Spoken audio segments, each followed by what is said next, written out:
Hello, zany ihany andeha hivolagna amintsika hoe peu importe raha ataonao, na anao tsara be karakory, na anao manipaizina be karakory, na manipahaizina anao, na anao farany mahay mahandro, na mahavita mikarakara be mankory, na misy na zaza, io zany tsisy raha mahatagna lehilahy. Ambarako anao hoe ino raha mahatagna lalahy araiky? Izy mihitsy ny tia hijanona aminahy io.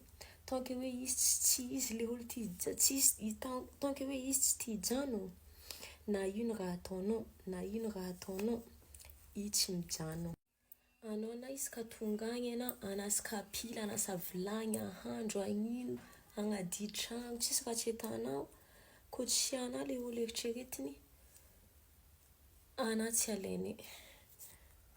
Zio ako lalahy tegna tian-tegna, tsy mila magnano effort be aby, na tsy mila magnano effort aby ana, ko fa ana le tiany, de anao. Tout ça pour vous dire hoe azadia magnano sacrifice loatra amin-dalahy.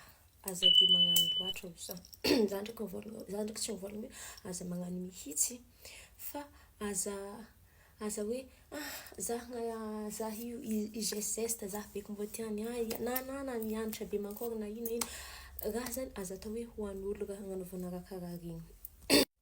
Prends soin de toi, manova kakaray tarehy, kakaray volo, kakaray vataka, manova sport, raha jiaby ataovy ho anao.